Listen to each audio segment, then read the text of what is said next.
Welcome back, YouTube. Got a little bit of a group break tonight. Decided I'd go on and try that for the first time. I'm pretty sure I got beginner's luck. It was something different. I learned. I liked it. I'll do it again. I did it again. Didn't come out so lucky. No mojo this last time. Actually, just did it last night. But I like the live breaks. I think they're neat, especially if you get to watch them live. If not, you can always go back with the ones that I do and check them out on YouTube. But I got a New York Yankees lot, so got a few base cards to come off and show you what I got out of my selection here. Without further ado, these are Topps Tribute 2018. And I gotta say, I like the looks of these cards. I really do. Right off the bat here, I don't know if you can see that very well. Super glossy. Yeah, how about that? Okay.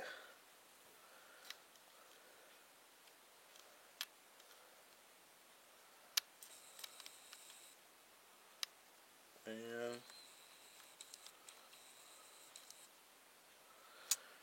Mariano Rivera.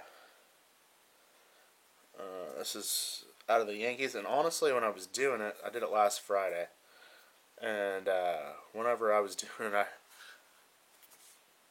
I don't know if it's because the break happened so fast or what goes on, but I honestly thought that I had gotten one autograph card. I didn't see any of these float by. Aaron Judge. I know I got somebody out there that would appreciate that. I'm sure probably don't have that in their collection. They possibly do. The Judge Collector. Check that one out. It'll be listed. Luis Severino. This might be going up as part of a lot. I got a few different Severinos. Wade Boggs.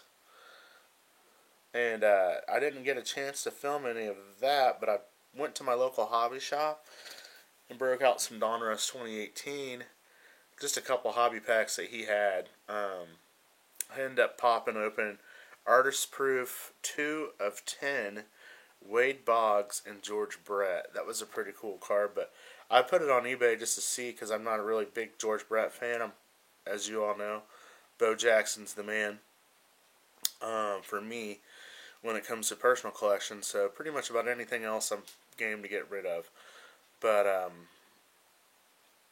yeah, I was probably lowballed, and I felt like I was being lowballed by somebody on that card, and I was like, well, I'll just put it up on eBay. And I really should have set my heights a little bit higher, but I put it on eBay. It wasn't, and I put it up there early AM. I'm talking 4:35, about what time it is now. And by 6:15, 6:30, I'd already had 3 offers, and I should have just let it ride, but they were pretty much offering what I was asking for, and lesson to be known, should have put it way higher just to see. That way I could have got some more time, because really all I was trying to do was find out what the value of the card was. I necessarily wasn't trying to sell it, but when somebody hits an offer that close and then you hit them a counter offer to get closer to what you actually asked for, and they say it right off the bat, you're kind of obligated to sell it. So I still made out, but probably I'm sure, got a great deal. Giancarlo Stanton, another base card. And I got a few more cards to go out of this New York Yankees lot. And so this is pretty much out of a case, okay?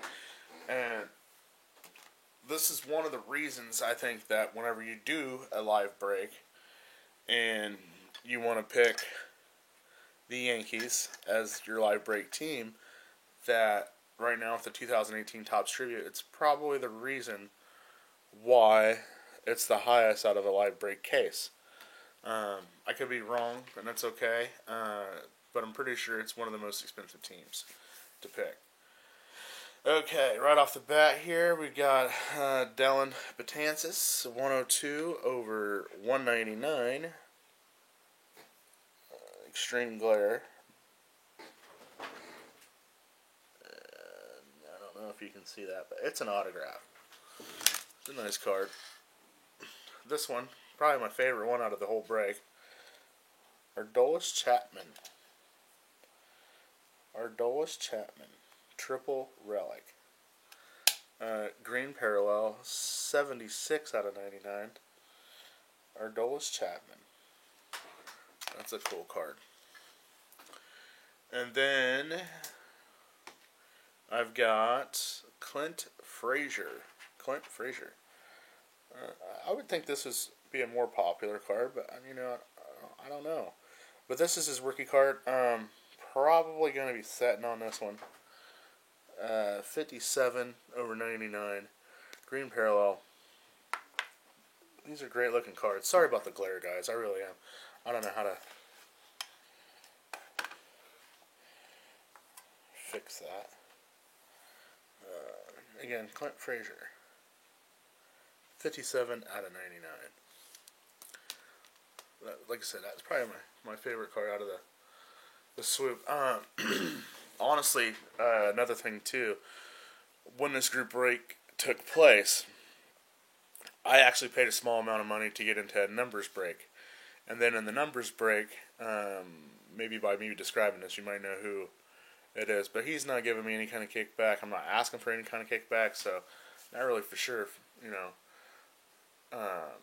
well, I'll just go ahead and say it. It's Fire Hands. Check them out. They're on YouTube. He's got his own website, firehands.com. The break goes like this. You pay for random numbers, and then there's 99 spots, I believe, that fill that. And then, depending on how he rolls the dice, is how many random spots he'll hit the randomizer.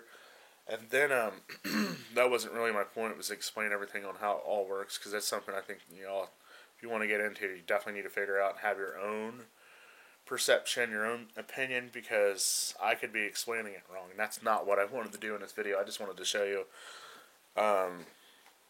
my findings from doing it. However, I went from 99 spots. He did a few randomizers. I'm not really for sure how many, and then he went and chose the top 8 to go into a full case of tribute. So he took one box of tribute, and if your number landed like the serial number, like say I had 32, or I believe I had 28. And so if there was a card to hit that was 28 out of 99, I would have got it.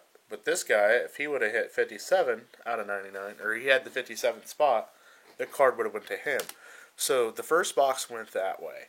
And then, before I think he even, started busting open the first box, he took the first top 8 names out of the randomizer to get pretty much drafted into the case break.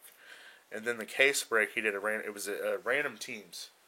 And so, yeah, I was lucky to be the top 8, and then even much more luckier to go into the case break and get the Yankees. Now, hindsight, I wish I would have been, because it was my first break, I would have been like, hey, Yankees are for trade. And I would have said, I want the Royals. And I'm sure whoever, bought in, because everybody bought in for the same amount, right? Because it's a random numbered case. I don't know how much it was. But anyways, unless you're those 8 people, including myself, they got dropped. Hopefully I'm explaining this right, but there's 8 people that were selected from a lower price card break that got in. And then the rest of the people, I'm pretty sure they paid all the same amount. Could be wrong, but again, I'm thinking, my logic was, I had the Yankees. I'm sure somebody who had the Royals would have been like, yeah, because like I said, it was all random. And I wish I would have done that. I wish I would have been smart enough to do that, because there was a Bo Jackson 1 of 1 that got broke. Then there was another Bo Jackson numbered. And like I said, I because I seen that happen, I totally spaced out what Yankee players came. Didn't even care, because I'm not, to be honest with you, I'm not a big Yankees fan. I'm not. Not saying it's not a good team, not saying it's not good players. I like Aaron Judge. You know, I like to collect him to get them to people that really want them. So, with that being said, yeah, I totally missed out on a Bo Jackson, the 101. But I got these, and so hopefully I'm going to make some other people happy that are really into these players. Andy, I want to say Petite, too many T's in there. Purple Parallel, 35 out of 50, so that's a low number card. I like that. I think that's I really like the design of these cards. I like how they fill up all the space. The autographs look really good. Um, you know, they're good looking cards. My favorite card, I'm going to save that for last, but this is next to it. And this is an older one, Catfish Hunter, 27 out of 99. This is a pretty cool card. Yeah, Catfish Hunter. And my favorite, out of the break, and like I said, this was the card that I was shocked when I got this into the mail. I really only thought that I got this one card. And I think maybe because I was fixated that I missed out on the Bo Jackson. But Luis Severino, relic patch, 12 of 50. It's got the pin. I don't technically think that's a pinstripe because you can see the uniform that he's wearing, and it's not a pinstripe uniform, but it's definitely the stripe. It looks to be off the sleeve. However, you're not going to see much of those relics with the stripe like that. At least I haven't seen any. Maybe you will. Prove me wrong. But that's not what this is about. This is all about just sharing some findings. You know, when I kind of first started this, I kind of compared it to these Australians that go way, way deep out into the outback. And I know this is probably a really bad comparison. But they go way back out into the outback. And I don't know, it was some show I caught on Netflix, and it was Gold Hunters or something like that. But these people spend a lot of money, and they, invest in equipment and mobile homes, and so basically they set up a mobile camp, and I don't know how much money they pay for the land or the rights to the minerals on the land, but they go braving the elements, man. It's rough. I mean, it's a pretty cool show. I wish I knew the exact name, but I don't. You can look it up on Netflix. I know it's there. But, yeah, they go through and they're just digging away. There's some husband and wife teams, there's some solo people or whatever, I don't know the whole entire circumstances. But the point is, they're out there searching the Australian outback, and they're looking and they're digging and they're coming up with these fat nuggets of gold. And I was just like, I wish we could do that here, in the States. I think that would be needed. Just to go out there, spend your time looking for something, and coming across a little nugget of gold and getting a payday, or getting a piece of gold that's just, sentimental to you. And that's what happens with me and baseball cards. I mean, it was weird. I was watching that show. I've told the story with the Yoan Moncada, but I think that was a little nugget of gold that just kind of caught me with gold fever. But it's not gold fever because we don't have that here in the States like that. We don't have that. I don't want to call it a luxury because there's nothing luxurious about what they do. Hence, card chase. I don't think it's always luxurious. I think sometimes you get stuff you don't feel attached to. But you keep moving. You keep going. And I've been seeing people rip these cards. Even some Babe Ruth 2017 rips. But this is a 19 out of 60 Bo Jackson, rip it or keep it, that I pulled off one pack of Allen Ginter. And to me, I mean, that was a piece of gold. That was my findings. And it's not going to get ripped anytime soon. And it's definitely not going on the bay anytime soon. So, these cards, yeah, I think there might be a couple that I'm going to hold on to, but I'm not attached to them, and that's kind of why I do these videos, just because I just want to get it out there, and I know I'm going pretty long, probably longer than what I should, but the story is I'd like to get these cards out there to people who really want them. Honestly, if I could give them away, I would, but some cards I do. I've had autograph cards go on my bay for I mean, they paid more in shipping than what they paid for the card. So, yeah, that happens. But, it's all a learning curve. It's fun. It's great. It's relaxing. And I hope you enjoyed this. Again, this was my favorite card out of the break. Probably next to the Catfish Hunter. And then third would be the Aaron Judge. It was a good time. I recommend it. Go check out firehands.com. Chad breaks the cards, and I think he's got some pretty good mojo going. Seen some really nice breaks come out of his boxes, and there you go. Thanks for tuning in. I appreciate you. Hopefully, check the like and the subscribe button. I really do need to get some subscribers because I got some plans in the future, which I'll unravel. But you got to get some more. I have to get some more subscribers to see these plans fruitate, fruition. So, click and subscribe is helping me out quite a bit. And I return the favor. Appreciate you. Have a good one. Peace out, and thanks for tuning in.